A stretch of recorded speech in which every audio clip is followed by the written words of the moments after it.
Okay, we are picking up in the 6-6 notes. We're going to finish these today. This is kind of some good review because, as I mentioned on the quiz, you kind of struggled with like the rationalizing one. So now we're going to look at rationalizing, but maybe the denominator is going to have like fraction exponents, which we know that a fraction exponent we can really just rewrite as a radical, okay, using kind of this like connection here. So for example, the 5th root of x, that's the same as x to the 1/5 power. Okay, that's what we talked about yesterday. So here they want us to simplify. This one's already in radical form for us, but notice how my top has a 6th root of 16 and my denominator has a cube root of 2. So I gave this little like piece of advice for you. If the index doesn't match, and like it does in this case, try to use exponents to change the form, okay? So what they want us to do is kind of convert this into exponent form. Now, instead of writing this as 16 to the 1/6 power, you could do that. We can do a little simplifying. 16 with a base of 2. And the reason why I'm doing this is because I kind of see 2 in the denominator here. How could I rewrite 16 with the base of 2? 2 to what power? Anybody know? 4. Yep, 2 to the 4th. So I could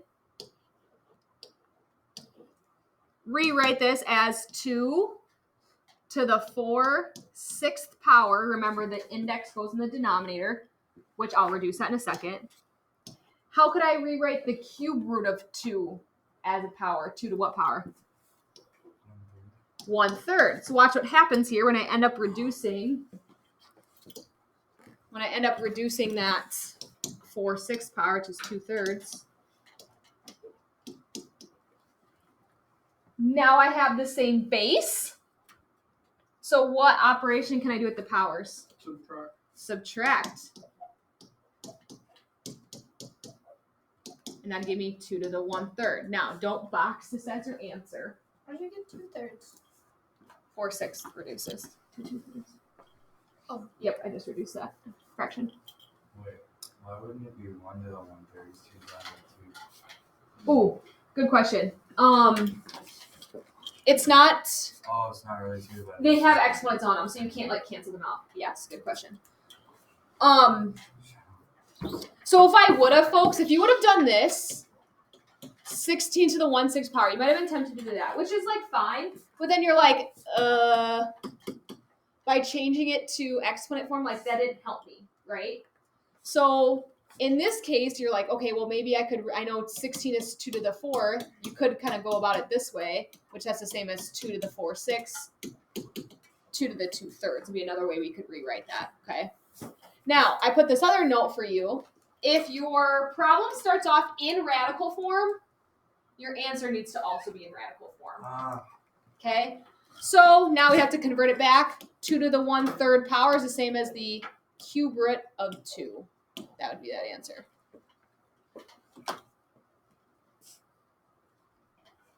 Okay, any questions? It's kind of a weird one where you have 2 different radical indexes. All right, now this one you could rewrite as radicals if you want to.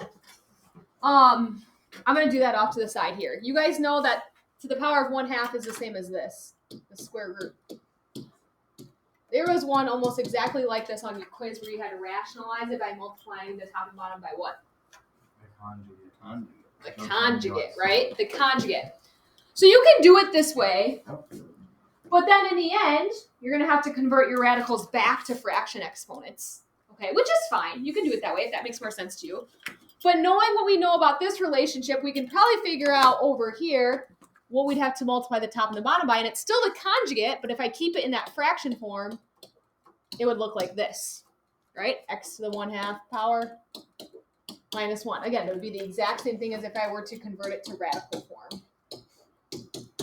So that's why this fraction is technically not simplified in this original problem, is I technically have a square root in the denominator. Remember, that's one of our rules. You can't have fraction exponents in the denominator, or exponents that are not whole numbers. Okay, let's multiply this out. So x to the 1/2 times x to the 1/2, what would that give me? No, 1/2 plus 1/2. Add. Yeah. Right, and think of it. What's the square root? If you were to do it this way, What's the square root of x times the square root of x, which is the exact same thing as x to the 1/2 times x to the 1/2. X, yep, x. Yep, when you're multiplying, you add the powers. All right, then x to the 1/2 times negative 1 would just be negative x to the 1/2. Here I have another negative x to the 1/2 plus 1. We'll simplify that in a second. On bottom, x to the 1/2 times x to the 1/2 is x minus x to the 1/2 plus x to the 1/2 minus 1. Okay, just like before, if they're conjugates, those outer and inner should total 0. Did that get rid of my fraction exponents in the denominator? Mm-hmm. Bingo, yes it did. Up top, I have x minus 2x to the 1/2 power plus 1. So back to this idea, if you would have converted it to radicals, no problem, you would have got this. And that's fine, but like I said here, whatever form your original problem starts in, your answer should be in that form, so then I would have to convert that radical back to a fraction exponent. Which is fine. If you like seeing the radicals and it helps you identify how to rationalize it, you can do that. Okay, that's all we had left for fraction exponents. So, long story short, how I could sum this up in like 30 seconds for you. It holds all the same properties as normal integer exponents. Multiplying the same basis, add the power, dividing with the same basis, subtract power, power to power, multiply. All those same properties, and all the same properties of radicals as well, because fraction exponents are really just radicals. So you have to rationalize. You can add and subtract when they have the same exponent. Okay. All right, ready to graph some of these fraction exponents? Yeah. Okay, before we jump to there, let's review over how we graph something like this. So this one is not a fraction exponent, right? This is x minus 3 to the power 3 plus 1. So this is actually a polynomial function. This is a polynomial function. Do you guys remember how we would classify this? What type this would be? Degree 3. Degree 3. Okay, that's one way to classify it. What type would we call it? Like a degree 2 is a quadratic. Degree 3 is a close. Cubic. Okay, cubic. You've graphed these a little bit, but you've graphed them by what we know about end behavior and like finding zeros. Isn't that like this?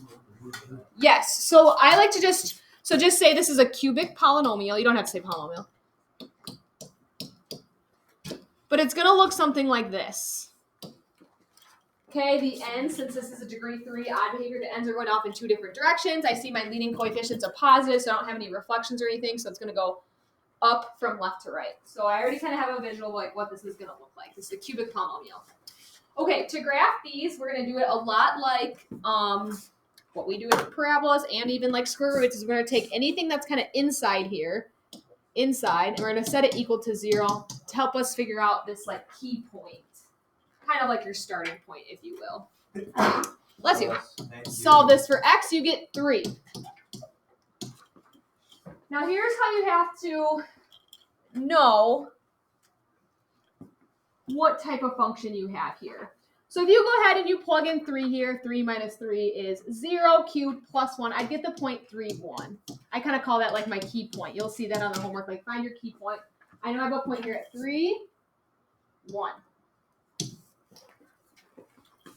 Now for polynomials, there's no restrictions for like what we can plug in for x, right? There's no like square roots where I don't have to worry about, am I going to get a square root of a negative or something like that? So from here, you just kind of plug in points around your key point, okay? So I kind of tell students like put your key point in the middle of your table and then just pick some points around it. So I plugged in like 1 and I plugged in 5 just to get like a couple spots away from my key point. You could plug in 2 and 4 if you want to, whatever. Let's do this in our head here. What's 1 minus 3? Negative 2 cubed. Negative 8. Wait, I was doing 2 plus. That's okay. Negative 8 plus 1? I got that one. And then 5, 9. Yep. 5 would give us 9. Good. Okay. Now don't make this a straight line. Polynomials are curvy. We know what the end behavior looks like. Our key point's kind of like the middle here. This is our key point. It's like the middle of that little squiggly. So you want to kind of make it curvy like so. That's what a cubic looks like. Okay. Think about transformations. Think about transformations for a second. Normally, my parent function, you don't have to write this down, just watch me do some math for a second. Our parent function for cubic just looks like this. We have points at 0, 0, 1, 1, and then 2, 8. That's 7.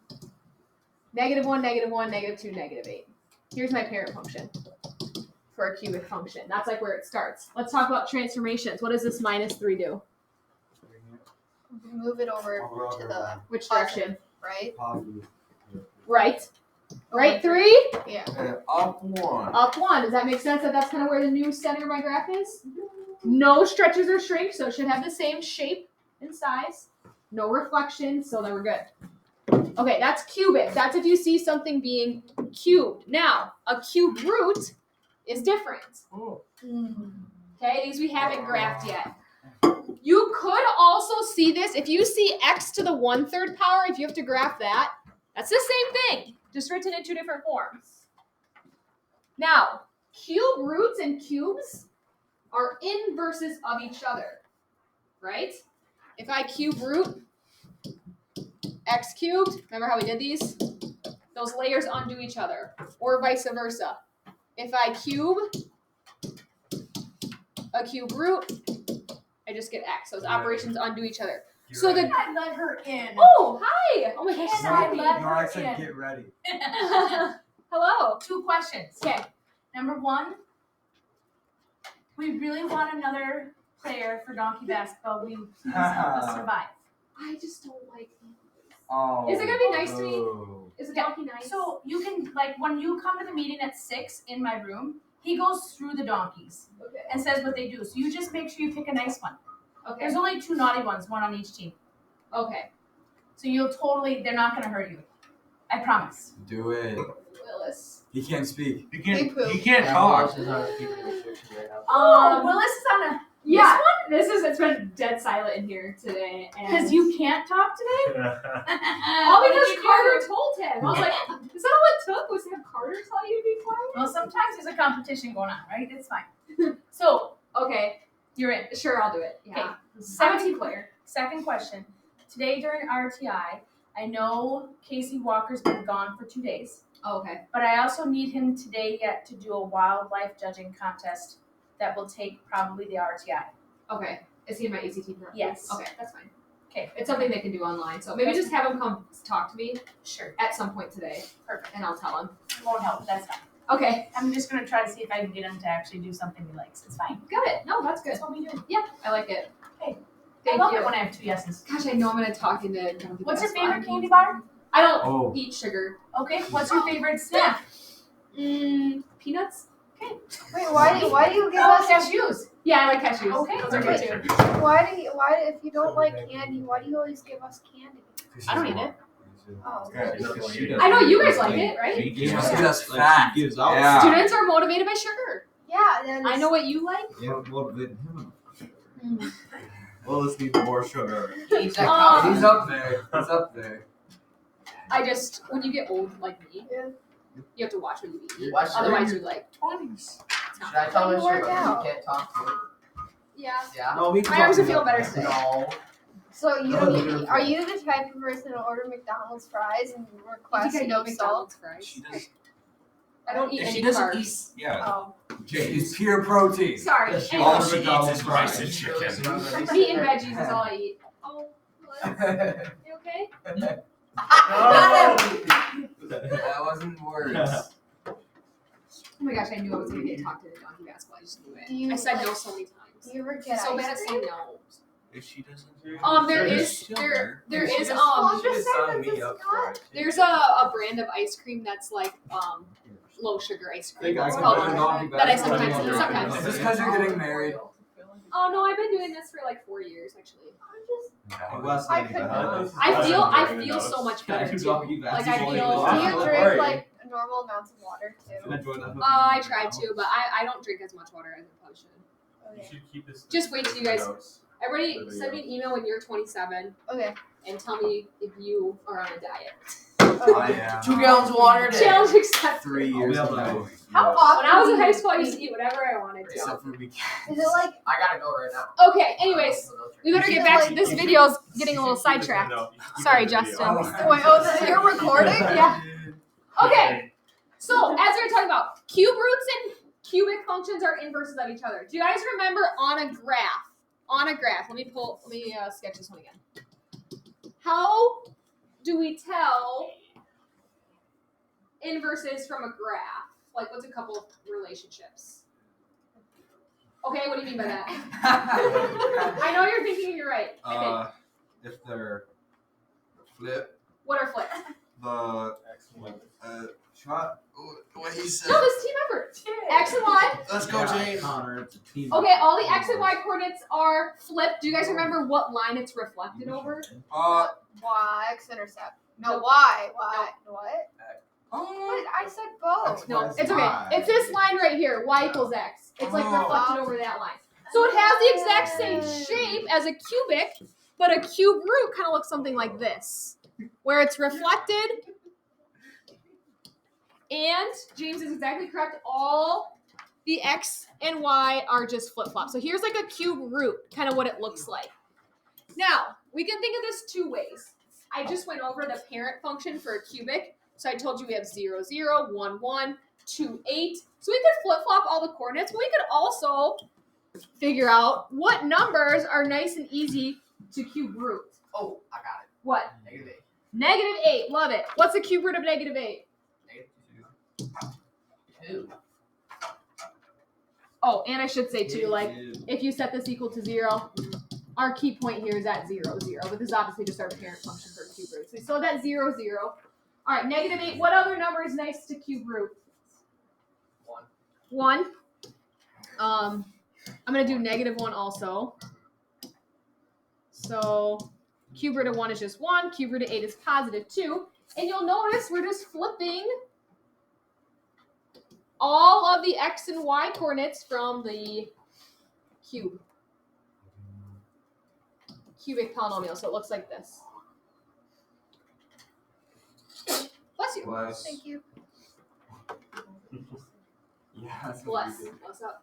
What's up? Well, you got the unit, okay? Bless. I have mine. All right, really quick before we move on, let's talk about the domain and range of these graphs. So if I look at my domain, I'm looking from left to right. Or I'm also thinking, are there any restrictions? Is there anything that I could not plug in for X here? No. Looking from left to right, I see my domain, all real numbers. What about my range? Looking bottom to top, all real numbers. I know when I cube root something, I can get out positives, I can get out negatives. Okay, same with cubic, polynomial, domain, all reals. So go back up to that one. It doesn't say to find the domain and range, but I added it in. You like that? What else do we know? What else do we know about the domain and ranges of inverse functions? I thought they're opposite and same. Okay, what do you mean by opposite? They're root. No, they're inverses. Okay, yep, I told you that. They're inverses, so what happens with the domain and range? Flip. They're just flipped. If we take all the x's and make them all the y's, Yeah. all the y's, all the x's, the domain and range are also interchanged. Okay, so let's try a little bit harder one. Oh man.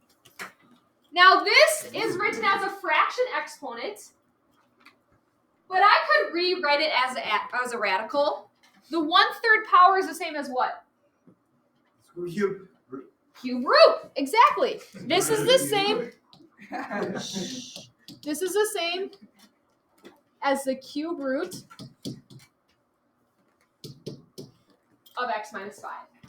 That is the same thing. You don't have to write it this way, but just know, hey, this is the same as a cube root. So think about what your graph for a cube root looks like. It's going to be some type of this shape. where it looks like a cubic, that's just flipped. Will it always be like left to right? No, it could get reflected. Good question. It could look like this. Sorry, that was bad drawing. If there's a reflection. Great question. Okay, so now that we have a lot of stuff going on, look at all these transformations. I have a shift to the right 5, a shift up 1, and what does this 3 do? Makes it bigger. Which way? Vertically or horizontally? That one way. Vertical stretch from this outside. This is gonna make it vertically stretched, okay? So if it's a fraction, then it Vertically shrinks it. Oh. All right, so same thing. We're gonna start by finding our key point. We're gonna set this equal to 0. Our key point is gonna be this one right in the middle here. So in this case, our key point is 5, and when I plug in 5, I get 0 times 3, 0 plus 1. There's my key point 5, 1.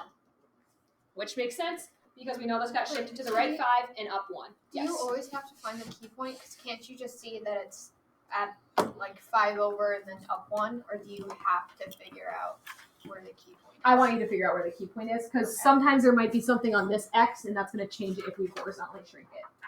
Good question. All right, so now that we know our key point is at 5, what I basically do from there, you guys, is I think in my head, what other numbers would it be nice and easy to plug in for X if I have to cube root it? So we already have 5. We want to pick ones to the left and to the right of 5. 9. Okay. Hold on. 9 minus 5, that's a cube root of 4. 4 is not a perfect cube. What do you think? 4. 4? 4 minus 5, that'd be a good one. It's 0. 4 minus 5 is -1. Cube root of -1 is -1. Times 3 is -3. Plus 1, -2. Oh, some go to 0. You plugged it in one. That's okay. What would be another nice number to pick? 6. Yeah, 6 would be good. Yeah, that one. Nice thing. 6 minus 5 is 1. Cube root of 1 is 1. 1 times 3 is 3. Plus 1 is 4. I think also -3 would be a good option. What's that? Ooh, let's do -3. Well, what's -3 minus 5? -8. -8. What's the cube root of -8? -2. -2 times 3 -6. plus 1? -5. -5. I like that. Let's add it in. Good job. Okay. One way you can graph these, you guys, if you start at your key point, you can almost graph it as kind of like 2 square root curves to make it curvy. So like from here to here and from here to here. And then that'll make it like nice and curvy. Oh, There we go. yeah. That All right, so this is technically new for us. We've never graphed A, cube roots, and B, we've never graphed fraction exponents. But if you know how to graph the radical version, it's the same thing. All right, so one more we're going to do. Okay. You've never seen something like this, 3x to the 1/2 power plus 1. But now we know x to the 1/2 is the same as what? Square. he can't. Oh, sorry. He just nodded. You're welcome. Once we got you. Let me ask you this question. What goes underneath the square root, the x and the 3 or just the x? Just the yes. X. Just the x. Otherwise, it would say this. 3. To notate that both of them are to that power. So it'd be 3 square root of x plus 1. Now you're like, hey, we know how to graph this. Same steps. You can start with finding your key point. I see I don't have any shifts left or right. So right now my key point is at 0. What do I get when I plug in 0? 1 makes sense because this is shifted up 1. All right, before we go any further,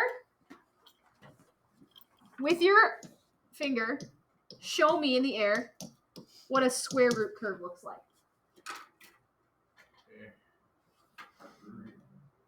E.T. phone. Not a square, not a parabola. Phone. Home. They look something like this, right?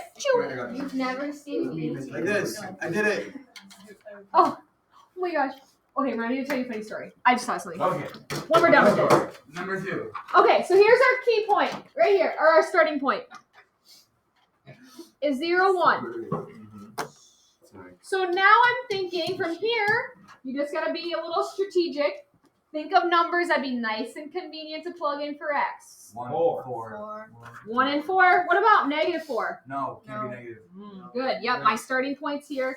All right, so the square root of 1 is 1 times 3 plus 1, 4. Square root of 4 is 2 times 3 is 6 plus 1, 7.